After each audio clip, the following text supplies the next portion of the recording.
whispering in the wind. A small group of Hadzabe men and women walk gracefully through the lush green, their eyes scanning the trees for treasures.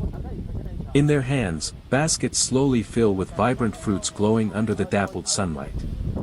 Imagine a taste untouched by time, ingredients plucked straight from nature's pantry, guided by knowledge passed down for thousands of years. The Hadzabe, one of the last true hunter-gatherer tribes on Earth, live in harmony with the land in ways most of us can only imagine. Every fruit they pick, every hive they climb, tells the story of survival and tradition woven into their daily lives. To witness their food culture is to glimpse a way of life that has nearly disappeared from the modern world. Now, step closer. The camera lingers on glistening wild honey dripping from combs, crimson forest berries shining like jewels, and roots freshly pulled from the earth. These are not ordinary ingredients, they are gifts of the wild, carefully gathered and celebrated. What follows is a culinary ritual rarely seen by outsiders, a Hadzabe recipe blending forest fruits with raw honey, simple yet profound, ancient yet alive. This is not just food, it is memory, connection, and survival preserved in taste. Prepare to witness an intimate moment with the Hadzabe tribe, a feast that carries the flavor of history itself, wide-shot, lush African forest. Sunlight cuts through the canopy. The Hadzabe walk barefoot, their movements calm but purposeful. Opening the unseen world. Imagine a taste untouched by time. Ingredients plucked straight from nature's pantry. Contextualization. Close-up, hands reaching for bright berries, children carrying woven baskets. The Hadzabe are one of the last true hunter-gatherer tribes on Earth.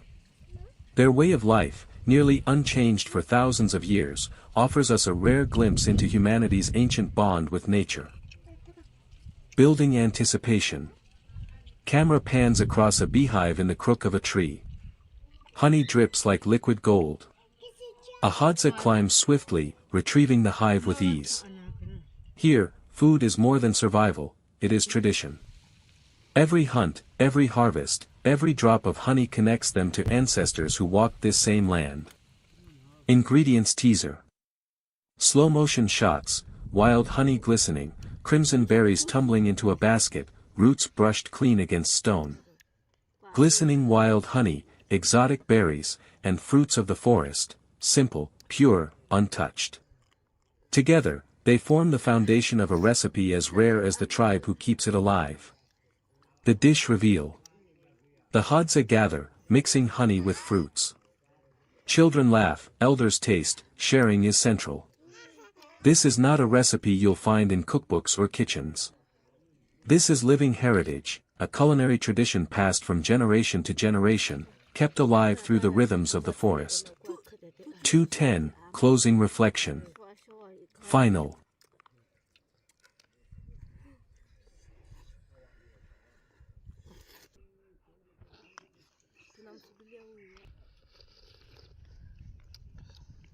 The Hadza tribe of Tanzania, living along the rugged edges of Lake Eyasi and the Great Rift Valley, are among the last true hunter-gatherer peoples on Earth.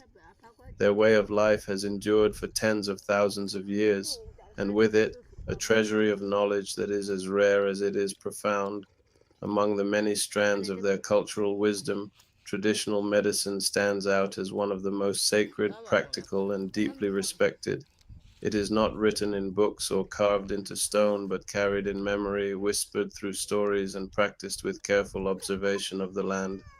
For the Hadza, medicine is not a separate discipline, it is life itself. Every step through the forest, every hunt across the savannah is also a lesson in healing. The plants they gather, the honey they harvest, the roots they unearth, and the animals they track are all bound to their understanding of health and survival. Illness, injury, or weakness is never seen as random misfortune. It is part of the ongoing dialogue between people and the natural world, a reminder to respect the balance that sustains them, nature as the first healer. The Hadza know the land with an intimacy most of us can scarcely imagine. A child growing up in the tribe quickly learns to recognize the shapes of leaves, the bitterness of certain roots, the sweet scent of medicinal flowers, and the sharp warning of toxic plants. By adolescence, they can identify dozens of species not just by name but by their specific powers. The baobab tree, immense and ancient, towers as a symbol of nourishment and healing. Its fruit pulp, rich in vitamin C, strengthens the body against weakness and disease. Its leaves, crushed and applied as poultices, are said to draw out infection from wounds. The fibrous bark, when prepared correctly, can soothe fevers. Wild tubers, buried treasures beneath the dry earth, are more than food. They carry cooling properties, used to restore hydration and balance during illness or exhaustion. Elders tell children that the earth hides medicine underfoot, teaching them that digging carefully is an act of trust between the people and the land. Honey, prized above almost all else, is medicine, food, and spiritual nourishment. The Hadza brave stings and climb perilous trees to reach wild hives, guided at times by the remarkable greater honey guide bird, which leads them to hidden nests. Honey is applied to wounds to prevent infection, consumed to soothe sore throats, and mixed with herbs to fortify the sick. To the Hadza, honey is life-giving sweetness, a gift meant to heal both body and spirit, healing through knowledge and ritual. Traditional healing is guided not only by practical experience but also by a sense of reverence. Some illnesses require not just herbs but ritual acts of balance, songs sung, prayers whispered, or a healer's touch to guide recovery. The healer, often an elder who has spent decades listening to the land, becomes a bridge between knowledge and spirit. For stomach pain, bitter roots are chewed directly, their taste both remedy and warning that strength comes with discipline. For respiratory issues, leaves are burned and the smoke inhaled to clear the chest. Fever is treated with infusions made from bark, brewed into strong earthy teas that purge sickness through sweat. Yet even as these remedies heal, they are not extracted carelessly. To take medicine from nature is to engage in relationship. Only what is needed is gathered, and often words of thanks are spoken. This way, the land is never stripped, and future generations will find the same abundance. Medicine is cultural memory. Each plant, each remedy, carries a story. Elders tell of how ancestors discovered a certain root during a time of famine, or how the bark of a tree cured a fever that once swept through the camp. These stories are not mere folklore.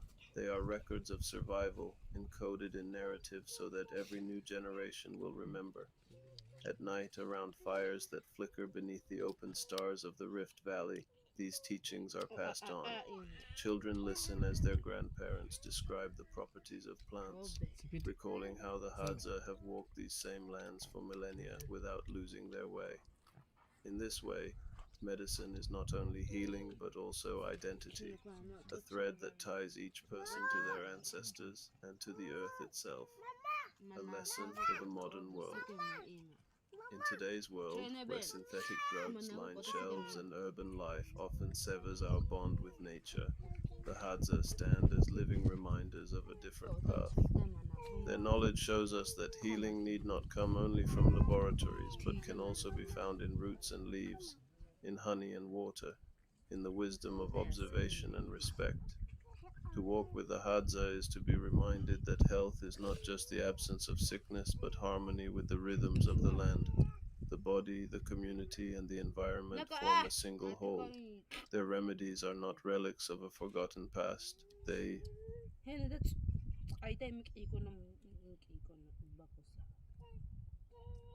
Mediation and conflict resolution. Women often act as mediators within the family and community, helping resolve disputes and maintain harmony. 5. Interaction with men and hunting life. While men hunt, women play supportive roles. Assisting hunters, women may help with tracking, skinning, or preparing hunted animals. Meal distribution. They ensure that meat and gathered food are shared fairly among family members, which reinforces social bonds. Flexible roles. In times of scarcity or special circumstances, women may temporarily take on additional responsibilities to support the camp. 6. Resource trade and barter. Hadzabe women also engage in trade. Local bartering. Women may exchange gathered fruits, honey, or crafts with neighboring communities for goods the Hadzabe cannot produce themselves, such as metal tools or clothing. Knowledge as currency. Women's expertise in plants, herbs, and medicinal knowledge is sometimes sought by outsiders, giving them influence beyond the immediate camp. 7. The daily rhythm. A Hadzabe woman's day is structured around survival, community, and family.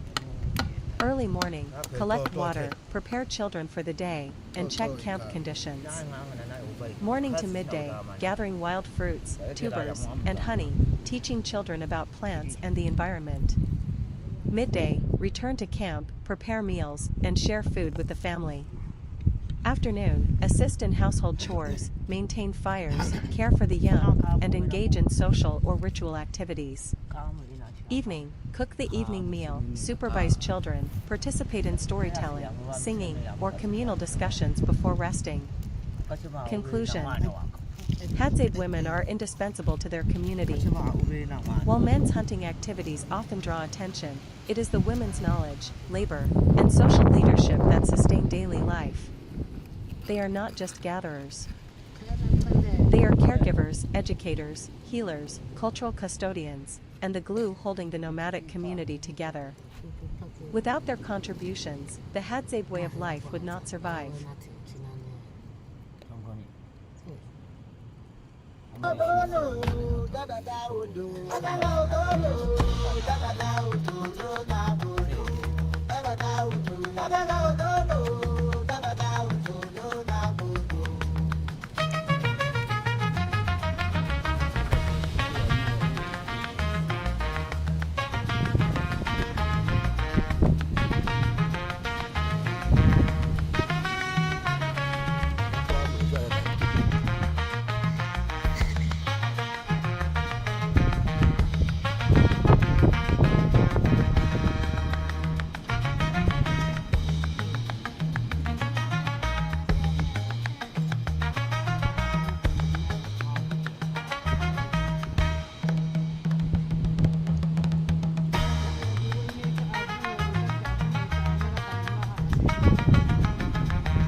Wow!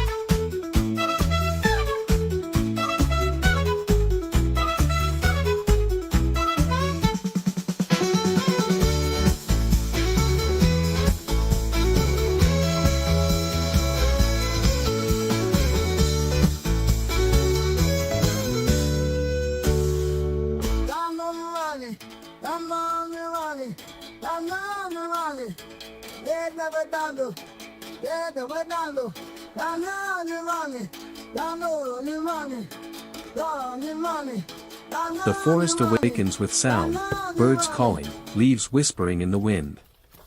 A small group of Hadzabe men and women walk gracefully through the lush green, their eyes scanning the trees for treasures. In their hands, baskets slowly fill with vibrant fruits glowing under the dappled sunlight. Imagine a taste untouched by time, ingredients plucked straight from nature's pantry, guided by knowledge passed down for thousands of years. The Hadzabe, one of the last true hunter-gatherer tribes on Earth, live in harmony with the land in ways most of us can only imagine. Every fruit they pick, every hive they climb, tells the story of survival and tradition woven into their daily lives. To witness their food culture is to glimpse a way of life that has nearly disappeared from the modern world. Now, step closer. The camera lingers on glistening wild honey dripping from combs, crimson forest berries shining like jewels, and roots freshly pulled from the earth. These are not ordinary ingredients, they are gifts of the wild, carefully gathered and celebrated. What follows is a culinary ritual rarely seen by outsiders, a Hadzabe recipe blending forest fruits with raw honey, simple yet profound, ancient yet alive. This is not just food, it is memory, connection, and survival preserved in taste. Prepare to witness an intimate moment with the Hadzabe tribe, a feast that carries the flavor of history itself, wide-shot, lush African forest. Sunlight cuts through the canopy. The Hadzabe walk barefoot, their movements calm but purposeful. Opening the unseen world. Imagine a taste untouched by time. Ingredients plucked straight from nature's pantry. Contextualization. Close-up, hands reaching for bright berries, children carrying woven baskets. The Hadzabe are one of the last true hunter-gatherer tribes on Earth. Their way of life, nearly unchanged for thousands of years, offers us a rare glimpse into humanity's ancient bond with nature. Building anticipation. Camera pans across a beehive in the crook of a tree. Honey drips like liquid gold. A Hadza climbs swiftly, retrieving the hive with ease. Here, food is more than survival, it is tradition. Every hunt, every harvest, every drop of honey connects them to ancestors who walked this same land. Ingredients Hadzabe music, teaser. the ancient soundtrack Slow of motion survival, shot. spirit, and community. The Hadzabe people of northern Tanzania are one of the last remaining hunter-gatherer tribes in the world. Living near Lake Eyasi, they maintain a way of life that has remained largely unchanged for thousands of years. Central to their cultural identity and community life is music, a powerful, expressive tradition that brings the tribe together and connects them with nature, their ancestors, and each other. The role of music in Hadzabe life. For the Hadzabe, music is not a separate art form, it's woven into daily life. Unlike modern societies where music may be confined to concerts, recordings, or entertainment venues, Hadzabe music is functional, spiritual, and communal. It is not performed in the conventional sense, it is experienced and lived, often spontaneously. Music is used for celebration, after a successful hunt or community gathering.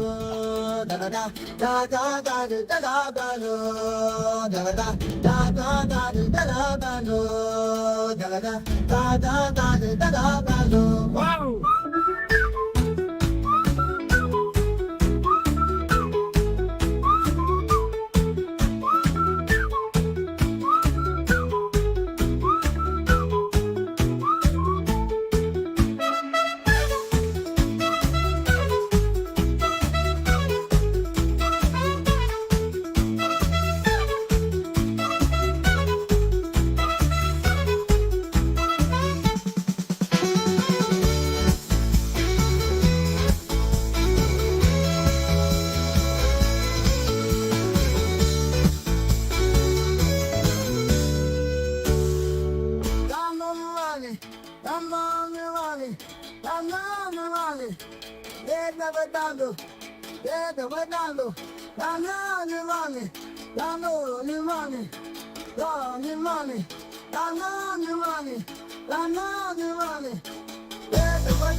The kitchen was alive with clinks, sizzles, and bursts of laughter. Chaba stood over the stove, stirring a pot of fragrant stew so rich that even the curtains seemed to lean in for a sniff. Dudukwi danced between the counter and the oven, wielding a wooden spoon like a conductor's baton. Imor was busy at the chopping board, sending perfect slices of carrots and peppers into the air with a flourish, while Jock kept sneaking little tastes, only to get caught and scolded with mock sternness. "Hey, save some for the rest of us." Chaba laughed, handing Jock a piece of warm bread anyway. Dudukwi sprinkled herbs into the stew, the fresh scent of basil and thyme filling the room. They worked in a happy rhythm, passing spices, telling stories, and breaking into spontaneous song. Every dish was a masterpiece in the making, a golden roast shimmering in the oven, a colorful salad bursting with freshness, and the slow-cooked stew bubbling like a promise of warmth. By the time the table was set, it wasn't just dinner, it was a celebration of friendship, flavor, and the kind of joy you could taste with every bite. The evening began with a burst of laughter before the first onion was even peeled. Chaba, wearing an apron that said "Queen of the Kitchen" in faded gold letters, clutched a wooden spoon like a royal scepter. Dudukwi was already swaying to the beat of the radio, humming an old tune as he set a basket of vegetables on the counter. Tonight, Dudukwi declared, "We are not just making dinner, we are making history." Imor raised an eyebrow. "History that smells like garlic, I hope." "Garlic, joy, and just a little bit of chaos," Jock added, already sneaking a grape tomato from the bowl. The kitchen quickly became a stage. Chaba chopped onions with the precision of a surgeon, though she kept having to pause to wipe tears from her eyes, half from the onions, half from the ridiculous jokes Dudukwi was telling. Imor, ever the perfectionist, arranged sliced peppers into neat rainbow-colored piles, while Jock decided the cheese platter needed sampling, for safety reasons. The stew was the crown jewel. Chaba stirred it slowly, letting the rich aroma of cumin and paprika fill every corner of the room. Dudukwi, pretending to be a food critic, would lean over and sniff dramatically before nodding like a man who had just tasted heaven. But the real magic happened when they started layering flavors together. Imor's bright citrus dressing drizzled over roasted vegetables, Jock's crusty bread pulled hot from the oven, Dudukwi's spicy glaze sizzling on the roast, and Chaba's stew bubbling like a song. They moved in harmony, passing utensils, sharing sips of wine, and stealing bites off each other's plates. Someone would tell a story, someone else would burst into song, and the whole room would roar with laughter. At one point, Dudukwi tried to teach everyone a little kitchen dance. Half salsa, half don't drop the soup, and it became impossible to stir without.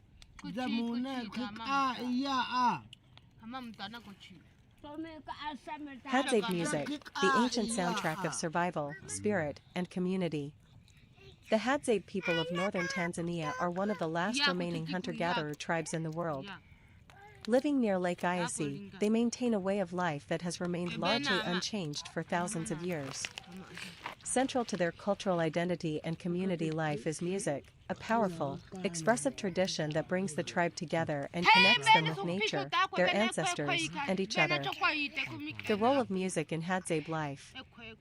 For the Hadzabe, music is not a separate art form, it's woven into daily life. Unlike modern societies where music may be confined to concerts, recordings, or entertainment venues, Hadzabe music is functional, spiritual, and communal. It is not performed in the conventional sense, it is experienced and lived, often spontaneously. Music is used for celebration, after a successful hunt or community gathering, storytelling, passing down tribal stories, myths, and history through song, rituals and ceremonies, including rites of passage, healing dances, initiation, and weddings, bonding and play, around the campfire in the evening, singing, clapping, and dancing. Spiritual connection, songs are often directed towards spirits of the forest, ancestors, or used in rainmaking rituals. Instruments, rhythm from the earth. Most Hadzabe music is vocal and percussive, made using the body and natural instruments. Instruments are few but deeply symbolic and effective. Drums, often crafted from hollowed logs and animal skins. Used for rhythm in group dances and ceremonies. Gourds and shakers, filled with seeds or pebbles to create percussive textures. Hand clapping and body stomping, a fundamental part of rhythm making, often performed by everyone present. Wooden flutes and bows, rare but used occasionally for melodic lines, sometimes mimicking bird calls or forest sounds. Despite the simplicity of tools, the music is rich, layered, and emotionally resonant, creating an immersive experience that resonates through the open bush. Music is oral tradition and education. In the absence of written language or recorded archives, music is the Hadzabe's living memory. Songs serve as oral textbooks, teaching how to track animals, what plants are edible or medicinal, tribal history and legends, behavioral codes and social expectations. Children learn by watching and participating, absorbing rhythm, language, and cultural meaning from a young age. This ensures that traditional knowledge is passed from one generation to the next in an engaging and unforgettable way. Dance, the movement of spirit and joy. Hadzabe music is almost always accompanied by dance. It is not choreographed but rather intuitive, flowing with the rhythm of the drums and the song. Dance reinforces unity. Everyone joins in, elders, women, children. Energy release. After a long hunt or ceremony. Spiritual engagement, used in trance or healing rituals. The atmosphere during.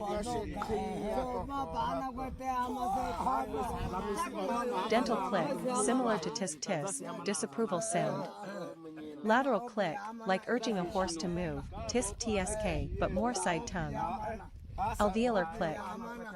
A sharp pop made with the tongue against the roof of the mouth.